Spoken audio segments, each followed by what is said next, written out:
I am 33 female, don't think I'm in the wrong here, but the way my neighbors reacted to me has me second-guessing myself. A few days ago I woke up at 8:30 a.m. and was about to let my large dogs out into my fenced backyard. At the last second I checked my phone and saw that my next-door neighbor Catherine had sent me a text at 1 a.m. telling me there would be contractors in my backyard power washing her house from 8 to 9 a.m. Here's my issue. I wouldn't mind letting them in my yard if that made the work easier. But Catherine never asked, she just told me it was happening, with 7 hours notice, in a text sent to me while I was asleep. It was just by chance that I saw it before I let the dogs outside, and had I not seen it, I could have let my dogs out into my yard with contractors already in the yard. One of my dogs is a very fearful dog, and while he has never bitten anyone, that is only because I work extremely hard to protect him from unwanted encounters with strangers, advocate for him and his personal space and special needs, and never let anyone get close to him without measures taken to make sure everyone is safe. He is a very loving and special dog, so this is just not a risk I'm willing to take because I want to be a responsible dog owner. My neighbors know this, and they know he's scared of pretty much any person that I don't carefully introduce him to. I also have very clear signage on all the gates. But they told the contractors they could go into my yard. Didn't ask permission, didn't wait for my answer.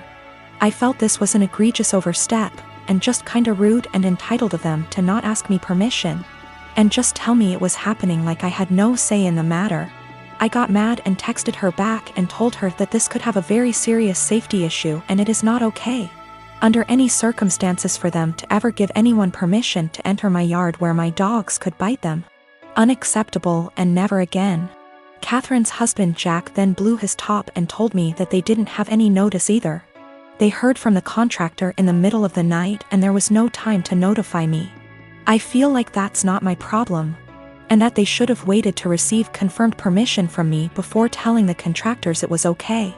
I really don't think I'm asking a lot here. I feel like this is an extremely reasonable request, dog issues or not. Then Jack told me that my behavior was unacceptable and that any harassment of the contractors would be dealt with, and that I was to immediately cease harassing Catherine.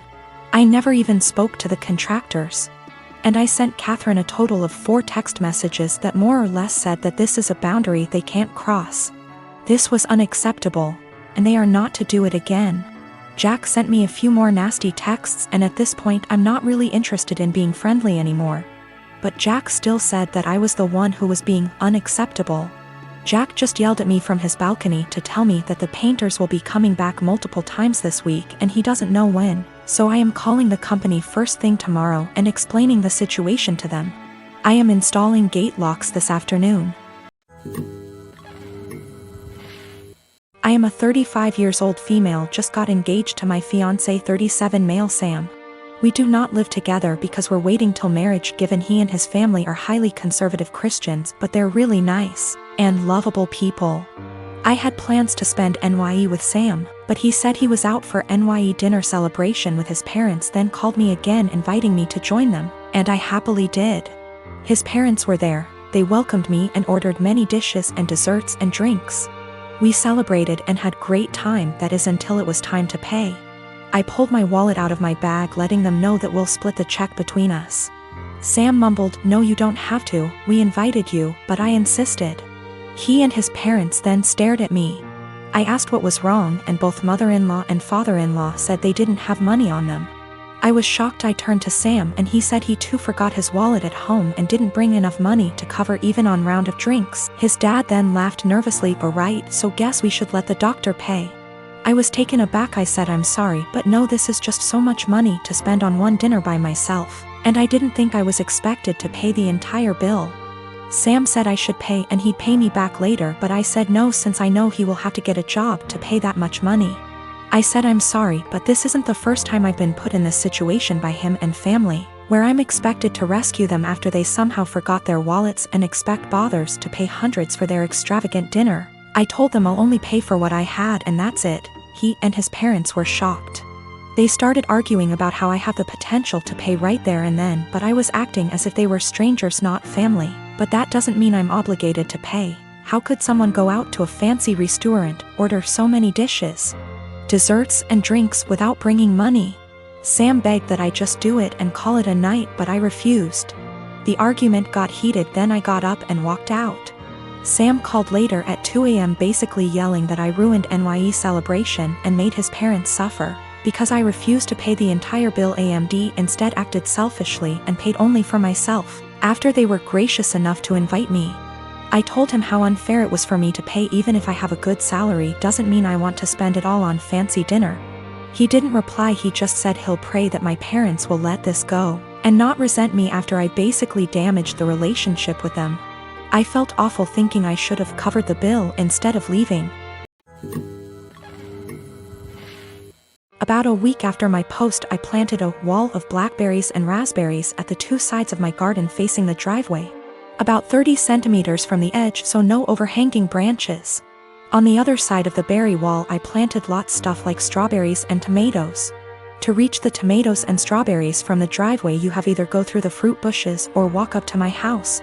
Walk about 2 m along the side of the house and my windows and then walk into my actual garden. Not something you do by mistake. For about 2 weeks it was somewhat quiet, but I still found the kids on my driveway every single days.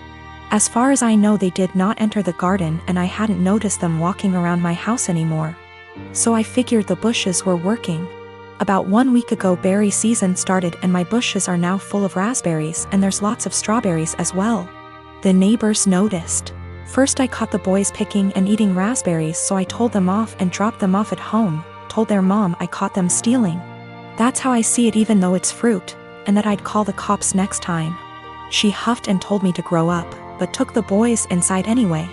After that it was quiet up until yesterday afternoon, when I went out for a while and found the dad and his 2 sons right in the middle of my garden when I returned, clearing my bushes and plants. I didn't even confront them, just called the cops from a distance as they hadn't noticed me yet and started filming them after making the call. Luckily 2 cops showed up after 10 minutes or so, and they confronted the neighbor as they were still picking berries. They told them they were trespassing and that the berry picking was in fact considered stealing and that I could press charges. For the first time I noticed a bit of fear in my neighbor. He was having trouble finding his words and kept looking back at his house. I guess hoping his wife would show to yell at the cops. They all went inside with the cops, so I just went home as well. After a while the cops came by and asked me if I wanted to press charges. I asked them if they felt like they scared the neighbor enough to stay away. I got a small smile and yes, about him, but the wife had just kept shouting at them and her husband about the little living next door. I told them no for now, asked them if I'd be allowed to get an extra camera set up on the wall between my garden and the road, to cover the entire front garden plus driveway. They said that's allowed as long as it's on my side of the wall. So, now I'm getting an extra camera installed. One neighbor knows I'm done messing around, but his wife isn't there yet, and if I ever catch any of them again, the cops will be called and possible charges will follow. I have a friend from high school who has a teenage daughter that recently started having fainting spells. I remembered that my nephew had this issue as a child and texted in Messenger to ask my older sister about what they found out about him and if it sounded like my friend's daughter. I asked via text because she is pretty busy. She answered that he still has it and it's a condition he has with anxiety and it overwhelms his heart sometimes. An hour or so later she started talking, again, via text, about how her son and daughter, both young adults now, are mentally handicapped and have psychotic episodes, saying that the daughter totally made up the flea issue they had in their house and her mental issues caused her to break out in hives. This made me confused as I've been with her kids and even took my niece on vacation with us so she could ride the slides with my husband. Not my thing anymore, and she was perfectly fine. Well, an hour later my sister texted me saying all of that was not her. After she had told me about her son's anxiety issue, she had went to work and her husband. Yes, her husband had pretended to be her and even Googled all this BS up. I already had issues with her husband. He has lied and has had other issues before. To say I was angry is an understatement. Her husband, who is not her children's father, was bad-mouthing and telling me her kids are mentally unstable. Carl already has a past of being like this to her kids, and my sister went along with it. I told her, that was it. I'm done. I went no contact for the past month, although I kept in touch with the kids. She has a younger son, age 15. And he does not get along with her husband, either. I told the elder too what he had said, so they had a heads up. My sister defended him initially but apologized 2 days ago. I told her that her husband needs to apologize for himself, though. He is a grown man. Until then, my kids and husband will not be attending anything outside of holidays at my mom's house, their neighbors. My mom can visit or I can visit her, but my kids will have nothing to do with her husband. Even after the apology, he will not be family to me or mine. He is deeply homophobic, drunk every time we visit, and racist. He is the reason my sister is not someone I want to raising my kids if something happened to us. My mom told me I should let it go, because family, but my husband backs me 100%. He claims he thought I knew it was him because they share a FB account. He was looking at other women's accounts and talking to them. So my sister insisted they share an account so he would not do that. Even if it were him not pretending to be my sister. He was spreading lies about 2 people I care for deeply.